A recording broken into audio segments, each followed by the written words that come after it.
VC നിയമനം ഗവർണർക്ക് തിരിച്ചടി. ഗവർണറുടെ അപ്പീൽ ഹൈക്കോടതി തള്ളിയിരിക്കുന്നു. താൽക്കാലിക VC-മാർക്ക് തുടരാമെന്നാണ് ഹൈക്കോടതി വ്യക്തമാക്കിയിരിക്കുന്നത്. ഗവർണർക്കുള്ള തിരിച്ചടിയാണിത്.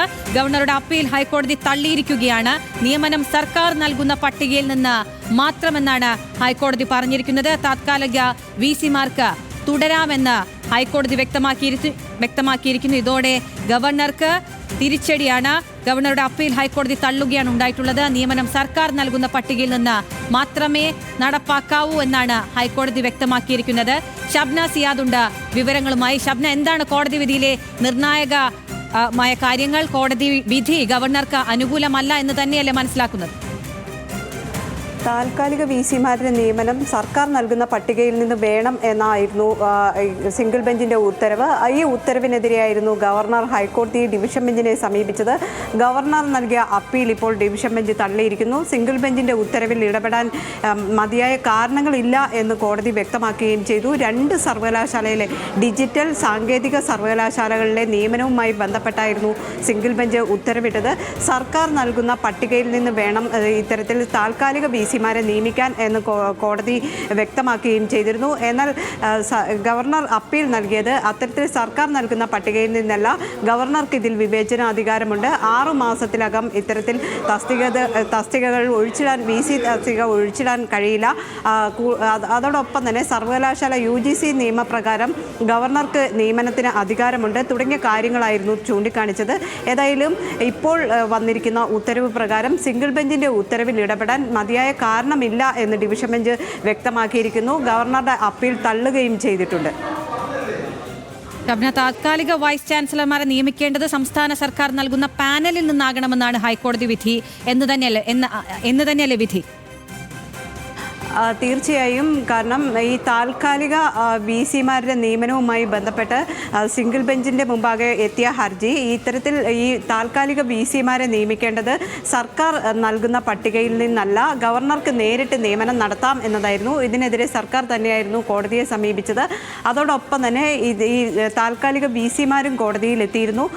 ഈ ഇരു ഹർജികളും ായിരുന്നു സിംഗിൾ ബെഞ്ച്. താൽക്കാലിക VC-മാരെ നിയമിക്കുമ്പോൾ സർക്കാർ നൽകുന്ന പട്ടികയിൽ നിന്ന് തന്നെ വേണം. ഗവർണർക്ക് അത്തരത്തിൽ സ്വന്തം നിലയിൽ നിയമനം നടത്താൻ സാധിക്കില്ല. സർക്കാർ നൽകുന്ന പട്ടികയിൽ നിന്ന് ഉചിതമായ അല്ലെങ്കിൽ യോഗ്യതയുള്ള ആളുകളെ തെരഞ്ഞെടുക്കണം തുടങ്ങിയ കാര്യങ്ങളായിരുന്നു കോടതി നിർദ്ദേശിച്ചിരുന്നത്. ഇതിനെതിരെയാണ് ഗവർണർ അപ്പീലുമായി ഡിവിഷൻ ബെഞ്ചിനെ സമീപിക്കുന്നത്. ഗവർണർ നൽകിയ അപ്പീലിൽ പറഞ്ഞിരുന്നത് ഇത്തരത്തിൽ ഗവർണർക്ക് അധികാരമുണ്ട്, സർക്കാരിൻ്റെ ലിസ്റ്റ് പരിഗണിക്കേണ്ട ആവശ്യമില്ല. ഗവർണർ ഈ ചാൻസലർ എന്ന് പറയുന്നത് യൂണിവേഴ്സിറ്റിയുടെ ഏറ്റവും തലപ്പത്തുള്ള വ്യക്തി തന്നെയാണ്. ഗവർണറാണ് ചാൻസലറായി വരുന്നത്. ചാൻസലറുടെ അധികാര പരിധിയിൽ വരുന്നതാണ് ഇത്തരത്തിലുള്ള താൽക്കാലിക VC നിയമനം. ഇതിന് സർക്കാർ നൽകുന്ന പട്ടിക ആവശ്യമില്ല എന്നതായിരുന്നു ഗവർണറുടെ വാദം. എന്നാൽ ഇപ്പോൾ സിംഗിൾ ബെഞ്ച് വ്യക്തമാക്കിയിട്ടുള്ളത് ആ രീതിയിലല്ല. ഗവർണർക്ക് അത്തരത്തിൽ നിയമനം നടത്താൻ സാധിക്കില്ല. സർക്കാർ കൊടുക്കുന്ന പട്ടികയിൽ നിന്നും ഉചിതമായി യോഗ്യതയുള്ള ആളുകളെ ഗവർണർക്ക് നിയമിക്കാം എന്നതായിരുന്നു ഇപ്പോൾ ഡിവിഷൻ ബെഞ്ച് വ്യക്തമാക്കിയത്. അതോടൊപ്പം തന്നെ 6 മാസത്തിലകം ഇത്തരത്തിൽ തസ്തിക ഒഴിച്ചിടരുത് എന്ന് കോടതി വ്യക്തമാക്കുകയും ചെയ്തു. കാരണം താൽക്കാലിക VC-മാരെ നിയമിക്കുകയും അതിനുശേഷം സ്ഥിരം VC-മാരെ നിയമിക്കാൻ കാലതാമസം എത്തുകയും ചെയ്യുന്നു. നേരത്തെ തന്നെ നമുക്കറിയാം, ഡിവിഷൻ ബെഞ്ച് മറ്റൊരു കേസിൽ പറഞ്ഞിരുന്നു, കേരളത്തിലെ സർവകലാശാലയിൽ 13 സർവകലാശാലയിൽ 12ലും VC-മാർ സ്ഥിരം VC-മാർ ഇല്ലാത്ത സാഹചര്യമുണ്ട്. താൽക്കാലിക VC-മാരാണുള്ളത്. അത്തരത്തിൽ താൽക്കാലിക VC-മാരെ നിയമിക്കുകയും സ്ഥിരം VC-മാരെ നിയമിക്കാത്തതുമായി ബന്ധപ്പെട്ട് മറ്റൊരു കോടതി ഇതിൽ സർക്കാരിനെ വിമർശിക്കുകയും ചെയ്ത ഒരു സാഹചര്യമുണ്ടായിരുന്നു. ഇതിനിടെയാണ് ഇപ്പോൾ ഏതായാലും ഈ 2 സർവകലാശാലയിലെ ഡിജിറ്റൽ സാങ്കേതിക സർവകലാശാലയിലെ നിയമനവുമായി ബന്ധപ്പെട്ട വിഷയമാണ് കോടതി ഇന്ന് പരിഗണിച്ചത്. ഈ 2 സർവകലാശാലയിലെയും താൽക്കാലിക നിയമനം ഇപ്പോൾ ഗവർണർ നടത്തിയിട്ടുള്ള താൽക്കാലിക നിയമനം അത് ശരിയല്ല എന്നതായിരുന്നു സർക്കാരിൻ്റെ വാദം. ഏതായാലും നിയമനം നൽകിയിട്ടുണ്ട്. ഇപ്പോൾ നിലവിലുള്ള നിയമനം ആ രീതിയിൽ തുടരുക തന്നെ ചെയ്യും. ഒരു പക്ഷേ ഞാൻ മനസ്സിലാക്കുന്നതനുസരിച്ച് ഇപ്പോഴുള്ള താൽക്കാലിക VC-മാർക്ക് തുടരാം. പക്ഷേ എത്രയും പെട്ടെന്ന് സ്ഥിരം VC-മാരെ നിയമിക്കണം എന്ന നിർദ്ദേശമാണ് ഡിവിഷൻ ബെഞ്ച് മുന്നോട്ട് വെക്കുന്നത്. അതോടൊപ്പം തന്നെ ഇനി ഉള്ള നിയമനങ്ങളിൽ സർക്കാർ നൽകുന്ന പട്ടിക വേണം ഇതിനു വേണ്ടി തിരഞ്ഞെടുക്കാൻ. സർക്കാർ കൊടുക്കുന്ന പട്ടികയിൽ നിന്ന് യോഗ്യരായവരെ ഗവർണർക്ക് തീരുമാനിക്കാം. അല്ലാതെ സ്വന്തം ഇഷ്ടത്തിന് ഗവർണർ വിവേചനാധികാരം ഉപയോഗിച്ച് ഗവർണറായ ചാൻസലർ ആ രീതിയിൽ നിയമനം നടത്തരുത് എന്നാണ് കോടതി ഇപ്പോൾ വ്യക്തമാക്കിയത്. ഷബ്ന, വിവിധ സർവകലാശാലകളിൽ ഈ ഒരു രീതിയിലുള്ള നിയമനങ്ങൾ നടക്കുന്നുണ്ട്. ചില സർവകലാശാലകൾ, അതായത് കേരളത്തിലെ സർവകലാശാലകളെ എടുക്കുകയാണെങ്കിൽ അതിൽ ഭൂരിപക്ഷവും VC എന്നുള്ള താത്കാലിക VC-യാണ് ഇവർ നിയമിച്ചുകൊണ്ടിരുന്നത്. അതുപോലെ തന്നെ ഈ സർവകലാശാലകളെ കേന്ദ്രീകരിച്ചുള്ള ഈ രാഷ്ട്രീയവത്കരിക്കുന്ന രീതിയെ തന്നെ എതിർത്തുകൊണ്ട് വിവിധ വിദ്യാർത്ഥി സംഘടനകൾ പ്രതിഷേധിക്കുന്നുമുണ്ട്. അപ്പോൾ സർക്കാരിന് അനുകൂലമായ ഒരു വിധിയാണ് ഇപ്പോൾ വന്നിട്ടുള്ളത്. ഈ പ്രതിഷേധങ്ങളുടെ ഭാഗമായുള്ള അല്ലെങ്കിൽ ഈ പ്രതിഷേധങ്ങൾക്ക് ഊർജ്ജം പകരുന്ന തരത്തിലുള്ള ഒരു വിധിയായി ഇതിനെ പരിഗണിക്കാം. അത്തരത്തിൽ ഇപ്പോൾ നമുക്കറിയാം ഈ സർവകലാശാലയിലെ നിയമനവുമായി ബന്ധപ്പെട്ടൊക്കെ വലിയ വിവാദത്തിലേക്ക് പോവുകയാണ്. ഗവർണർ സർക്കാർ പോരും ഈ ഗവർണറുടെ കാലത്തല്ല, തൊട്ട് മുമ്പുള്ള ഗവർണർ ആരിഫ് മുഹമ്മദ് ഖാൻ്റെ നിയമനവുമായി ബന്ധപ്പെട്ടിട്ടുള്ള കേസുകളാണ് ഇപ്പോൾ കോടതിയിൽ ഇന്നിപ്പോൾ വിധി വന്നിട്ടുള്ളത്. ഈ രണ്ട് സർവകലാശാല, ഞാൻ നേരത്തെ പറഞ്ഞതിൽ നിന്ന് വ്യത്യസ്തമായി KTU, അതായത് കേരള ടെക്നിക്കൽ യൂണിവേഴ്സിറ്റി, അതോടൊപ്പം തന്നെ ഡിജിറ്റൽ യൂണിവേഴ്സിറ്റി, ഈ രണ്ട് യൂണിവേഴ്സിറ്റികളും താൽക്കാലിക VC-മാരെയായിരുന്നു നിയമിച്ചിട്ടുള്ളത്. താൽക്കാലിക VC-മാരുടെ നിയമനം ശരിയല്ല എന്ന് കോടതി വ്യക്തമാക്കിയിരിക്കുന്നു. ഈ ഒരു സാഹചര്യത്തിൽ ഒരു പക്ഷേ ഈ VC-മാർ താൽക്കാലിക ചുമതല ഒഴിയേണ്ടി വരും എന്ന് തന്നെയാണ് ഇപ്പോൾ മനസ്സിലാക്കാൻ സാധിക്കുന്നത്. ഏതായാലും ഈ രണ്ട് VC-മാരുടെയും നിയമനം നിയമപരമല്ല എന്നാണ് കോടതി വ്യക്തമാക്കിയിട്ടുള്ളത്. ഇത്തരത്തിൽ താൽക്കാലിക VC-മാരെ നിയമിച്ചിട്ടുള്ളത് ഗവർണർ സ്വന്തം നിലയിലായിരുന്നു. ഗവർണർക്ക് അത്തരത്തിൽ വിവേചനാധികാരമില്ല. സർക്കാർ നൽകുന്ന പട്ടികയിൽ നിന്ന് യോഗ്യരായവരെ തിരഞ്ഞെടുക്കാനാണ് ഗവർണർക്ക് അധികാരമുള്ളത് എന്ന് കോടതി പറഞ്ഞിരിക്കുന്നു. അതുകൊണ്ട് തന്നെ KTU അതുപോലെ ഡിജിറ്റൽ സർവകലാശാലയിൽ താൽക്കാലികമായി നിയമിച്ച VC-മാരുടെ നിയമനം ഒരു പക്ഷേ റദ്ദാകാനാണ് സാധ്യത. ഈ കോടതിയുടെ പുതിയ ഉത്തരവോടുകൂടി അവർ പുറത്തു പോകേണ്ട സാഹചര്യം വരും. എത്രയും പെട്ടെന്ന് സ്ഥിരം VC-മാരെ നിയമിക്കണം എന്ന് ഡിവിഷൻ ബെഞ്ച് ഇപ്പോൾ വ്യക്തമാക്കിയിട്ടുണ്ട്. Justice Anil K. നരേന്ദ്രൻ അധ്യക്ഷനായ ബെഞ്ചാണ് അല്പസമയം മുമ്പ് വിധി പറഞ്ഞത്. ഈ വിധിയിലാണ് ഇത്തരത്തിലുള്ള പരാമർശങ്ങളുള്ളത്. ഇത്തരം നിയമനങ്ങൾ ശരിയല്ല എന്ന് തന്നെ പറഞ്ഞിരിക്കുന്നു. സിംഗിൾ ബെഞ്ച് ഉത്തരവിൽ ഇടപെടാൻ യാതൊരു നിയമപരമായ സാധ്യതയും കാണുന്നില്ല എന്നാണ് ഡിവിഷൻ ബെഞ്ച് ഇപ്പോൾ പറഞ്ഞിട്ടുള്ളത്. അപ്പോൾ നിലവിലുള്ള താത്കാലിക VC-മാരെല്ലാം ഇനി സ്ഥാനം ഒഴിയേണ്ടി വരും എന്ന് തന്നെയാണോ ഈ വിധിയിൽ നിന്ന് മനസ്സിലാക്കാൻ കഴിയുന്നത്? നിലവിലുള്ള എല്ലാ VC-മാരുടെയും കാര്യമല്ല, രണ്ട് VC-മാരുടെ നിയമനവുമായി ബന്ധപ്പെട്ട ഹർജിയാണ് കോടതിയുടെ പരിഗണനയിൽ വന്നത്. അതാണ് ഞാൻ നേരത്തെ സൂചിപ്പിച്ചത്. കേരള ടെക്നിക്കൽ യൂണിവേഴ്സിറ്റി, അതോടൊപ്പം തന്നെ ഡിജിറ്റൽ സർവകലാശാല, ഈ രണ്ട് VC-മാരുടെ നിയമനമായിരുന്നു സർക്കാർ കോടതിയിൽ ചോദ്യം ചെയ്തത്. സർക്കാർ നൽകിയ പട്ടികയിൽ നിന്ന് നിയമനം നടത്താതെ ഗവർണർ സ്വന്തം നിലയിൽ നിയമനം നടത്തുകയായിരുന്നു. അത് തെറ്റാണ് എന്ന് ചൂണ്ടിക്കാണിച്ചാണ് സർക്കാർ സിംഗിൾ ബെഞ്ചിനെ സമീപിക്കുന്നത്. അതോടൊപ്പം തന്നെ ഈ രണ്ട് സർവകലാശാലയിലെയും സിസ തോമസ് അടക്കമുള്ള VC-മാരും ഈ താൽക്കാലിക VC-മാരും കോടതിയിൽ എത്തിയിരുന്നു. അത് സിംഗിൾ ബെഞ്ച് പരിഗണിക്കുകയും സിംഗിൾ ബെഞ്ച് ഇതിൽ നിയമപരമായിട്ടല്ല നിയമനം, കാരണം ഇത്തരത്തിലുള്ള നിയമനം നടത്തേണ്ടത് സർക്കാരിൻ്റെ പട്ടികയാണ്, ഗവർണർക്ക് അത്തരത്തിൽ അധികാരമില്ല എന്ന് വ്യക്തമാക്കുകയും ചെയ്തിരുന്നു. അതിനെതിരെയാണ് ഇപ്പോഴത്തെ ഗവർണർ, മുൻപുള്ള ഗവർണറാണ് ഈ നിയമനം നടത്തിയതെങ്കിലും ഇപ്പോഴത്തെ ഗവർണർ ഈ സിംഗിൾ ബെഞ്ചിൻ്റെ ഈ ഉത്തരവിനെതിരെ ഡിവിഷൻ ബെഞ്ചിൽ അപ്പീൽ സമർപ്പിക്കുകയായിരുന്നു. ഡിവിഷൻ ബെഞ്ചിൽ ഗവർണർ ഉന്നയിച്ചിരുന്നത് അത്തരത്തിൽ നിയമനം നടത്താൻ ഗവർണർക്ക് അധികാരമുണ്ട്, അത് സിംഗിൾ ബെഞ്ചിൻ്റെ ഉത്തരവ് ശരിയല്ല. സർവകലാശാല ചട്ടം അനുസരിച്ച് ഗവർണർക്കാണ് ഇതിനുള്ള അധികാരം. ഗവർണർ എന്നാൽ ചാൻസലറാണ്, സർവകലാശാലയിലെ ഏറ്റവും ഉയർന്ന പദവിയിലുള്ള ആളാണ്. ചാൻസലർക്കാണ് ഇത്തരത്തിലുള്ള നിയമപരമായ അധികാരം തുടങ്ങിയ കാര്യങ്ങൾ ഉന്നയിച്ചിരുന്നു. ഇപ്പോൾ ഡിവിഷൻ ബെഞ്ച് വ്യക്തമാക്കി അത്തരത്തിൽ അല്ല, സിംഗിൾ ബെഞ്ചിൻ്റെ ഉത്തരവ് തന്നെയാണ് ശരി, കാരണം സർക്കാർ നൽകുന്ന പട്ടികയിൽ നിന്നാണ് നിയമനം നടത്തേണ്ടതെന്ന്. അങ്ങനെ വരുമ്പോൾ ഇപ്പോൾ നടത്തിയിട്ടുള്ള ഈ രണ്ട് നിയമനങ്ങൾ, അതായത് ഈ കോടതിക്ക് മുന്നിലെത്തിയ രണ്ട് സർവകലാശാലകൾ KTU, അതോടൊപ്പം തന്നെ ഡിജിറ്റൽ സർവകലാശാല, ഈ രണ്ട് സർവകലാശാലയിലെയും നിയമനങ്ങൾ റദ്ദാകാനാണ് സാധ്യത. അതോടൊപ്പം 6 മാസത്തിനകം പുതിയ VC-മാരുടെ നിയമനം നടത്തണം എന്ന് കോടതി വ്യക്തമാക്കുകയും ചെയ്തിട്ടുണ്ട്. ഇപ്പോൾ ഗവർണറുടെ തുടർ നീക്കങ്ങൾ ഇനി എങ്ങനെയാകും, അതെങ്ങനെയാണ് മനസ്സിലാക്കുന്നത്? ഗവർണറെ സംബന്ധിച്ച് ഇനിയിപ്പോഴുള്ള നടപടി സുപ്രീം കോടതിയിൽ അപ്പീൽ സമർപ്പിക്കാം എന്നതാണ്. അടുത്ത നിയമപരമായ പോരാട്ടത്തിന് ഒരുങ്ങുകയാണെങ്കിൽ സുപ്രീം കോടതിയിൽ അപ്പീൽ സമർപ്പിക്കാം.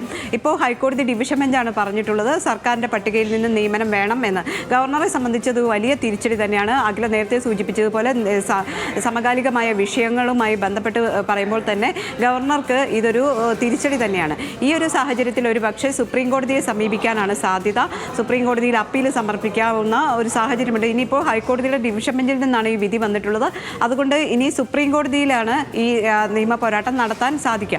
ഒരു പക്ഷേ ഇനിയിപ്പോൾ അത്തരത്തിലുള്ള നീക്കങ്ങൾ നടത്താതെ സർക്കാർ നൽകുന്ന പട്ടികയിൽ നിന്ന് നിയമനം നടത്താം എന്ന രീതിയിലേക്ക് പോവുകയാണെങ്കിൽ അത് ആ രീതിയിൽ അവസാനിക്കും. അല്ലെങ്കിൽ സുപ്രീം കോടതിയിൽ ഇത് അപ്പീലായി എത്തുകയും പിന്നീട് ഇത് നിയമ പോരാട്ടമായി തുടരുകയും ചെയ്യും. ഏതായാലും UGC മാർഗനിർദ്ദേശം അനുസരിച്ച് സർക്കാർ നൽകുന്ന പട്ടികയിൽ നിന്ന് തന്നെയാണ് ഇത്തരത്തിൽ നിയമനം നടത്തേണ്ടത് എന്ന് ഹൈക്കോടതിയുടെ സിംഗിൾ ബെഞ്ചും അതോടൊപ്പം തന്നെ ഡിവിഷൻ ബെഞ്ചും ഇപ്പോൾ വ്യക്തമാക്കിയിരിക്കുന്നു. ഈ ഒരു സാഹചര്യത്തിൽ ഇനിയിപ്പോൾ ഗവർണറുടെ അടുത്ത നീക്കം എന്നത് സുപ്രീം കോടതിയെ സമീപിക്കുക മാത്രമാകും. ഷബ്ന, ഈ താത്കാലിക വിസിമാരുടെ കാലാവധി അല്ലെങ്കിൽ 6 മാസം എന്ന് തന്നെ കൃത്യമായി പറയുന്നുണ്ടോ വിധിയിൽ? താൽക്കാലിക വിസിമാർക്ക് 6 മാസത്തിലകം അത്തരത്തിൽ നിയമനം നടത്താൻ അല്ലെങ്കിൽ തുടരാൻ സാധിക്കില്ല എന്ന് തന്നെയാണ് നിയമപരമായ വശം.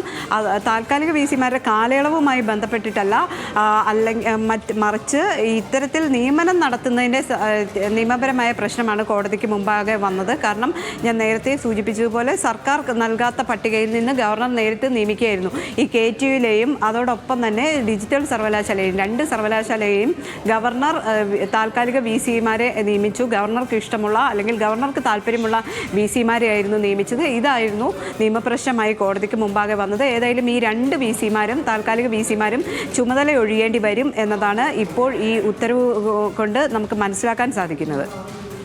ഷബ്ന, ഡോക്ടർ സിസ തോമസിന്റെ കാര്യം ഈ ഒരു വിധിയെ പരിഗണിച്ച് എങ്ങനെയാണ് നമുക്ക് നിർവചിക്കാൻ കഴിയുക? 2 വിസിമാരാണ്, സിസ തോമസ് അതുപോലെ ഈ കേരള ടെക്നിക്കൽ യൂണിവേഴ്സിറ്റിയിലും അതോടൊപ്പം തന്നെ ഡിജിറ്റൽ സർവകലാശാല. ഈ 2 വിസിമാരുടെയും നിയമനമാണ് ഇപ്പോൾ ഈ നിയമ പോരാട്ടത്തിലേക്ക് എത്തിയത്. ഇവർ 2 പേരും ഈ ഹർജിയുമായി ഹൈക്കോടതിയെ എത്തിയിരുന്നു. സർക്കാരിൻ്റെ ഹർജിക്കൊപ്പം ഈ 2 വിസിമാരുടെ ഹർജിയും ഇത്തരത്തിൽ തങ്ങളെ നിയമിച്ചത് നിയമവിരുദ്ധമല്ല എന്ന് ചൂണ്ടിക്കാണിച്ച് 2 വിസിമാരും കോടതിയെ സമീപിച്ചിരുന്നു. ഈ ഒരു സാഹചര്യത്തിലാണ് ഇപ്പോൾ ഇത്തരം ഇവരുടെ നിയമനം ശരിയല്ല, ഇത് നിയമപരമല്ല എന്ന് കോടതി വ്യക്തമാക്കിയത്.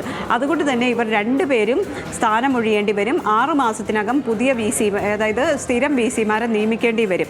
അത്തരത്തിലാണ് ഇപ്പോൾ ഡിവിഷൻ ബെഞ്ച് ഉത്തരവിട്ടിട്ടുള്ളത്. ഏതായാലും ടെക്നിക്കൽ യൂണിവേഴ്സിറ്റിയുടെയും ഡിജിറ്റൽ സർവകലാശാലയുടെയും 2 താൽക്കാലിക വിസിമാരും ഉടൻ തന്നെ സ്ഥാനമൊഴിയേണ്ടി വരും. അല്ലെങ്കിൽ ഇത് നേരത്തെ പറഞ്ഞതുപോലെ സുപ്രീം കോടതിയെ സമീപിക്കുകയോ സുപ്രീം കോടതിയിൽ നിന്ന് ഏതെങ്കിലും തരത്തിൽ അനുകൂലമായ വിധി സമ്പാദിക്കുകയോ വേണം. ഏതായാലും ഹൈക്കോടതി ഡിവിഷൻ ബെഞ്ച് ഇപ്പോൾ ഈ ഉത്തരവ് ഇട്ട സാഹചര്യത്തിൽ ഇനിയിപ്പോൾ നാളെ മുതൽ ഈ വിസിമാർക്ക് തുടരാൻ അധികാരമില്ല, നിയമപരമായി അധികാരമില്ല എന്നതാണ് ഇതിലെ വസ്തുത. സാധാരണഗതിയിൽ ഈ വിസി നിയമനം എങ്ങനെയായിരുന്നു? അത് സംസ്ഥാന സർക്കാർ നൽകുന്ന ലിസ്റ്റിൽ നിന്ന് തെരഞ്ഞെടുക്കുക തന്നെയായിരുന്നില്ലേ മുൻപുണ്ടായിരുന്നത്? അതിലൊരു മാറ്റം കൊണ്ടുവന്നത് ആരിഫ് മുഹമ്മദ് ഖാൻ ഗവർണറായിരുന്ന ആ ഘട്ടത്തിലായിരുന്നു. ആരിഫ് മുഹമ്മദ് ഖാൻ ഗവർണറായി കേരളത്തിലെത്തിയതിനെ തുടർന്നാണ് ഇത്തരത്തിൽ സർക്കാർ ഗവർണർ പോര് രൂക്ഷമാകുകയും ഈ സർവകലാശാലകളുമായി ബന്ധപ്പെട്ടിട്ടുള്ള വലിയ വിവാദങ്ങളിലേക്കും ഇത്തരത്തിലുള്ള പ്രശ്നങ്ങളിലേക്കും പോവുകയും ചെയ്തത്. അതിനിടെയാണ് ഈ 2 നിയമനങ്ങൾ നടന്നത്. 2 സർവകലാശാലയിലെയും വിസിമാരില്ലാത്ത സാഹചര്യത്തിൽ ഗവർണർക്ക് താല്പര്യമുള്ള 2 പേരെ, അതായത് സർക്കാരിന് താല്പര്യമില്ലാത്ത, സർക്കാർ നൽകാത്ത, പേരുകൾ നിർദ്ദേശിക്കാത്ത 2 പേരെ ആ രീതിയിൽ നിയമനം നടത്തിയിരുന്നു.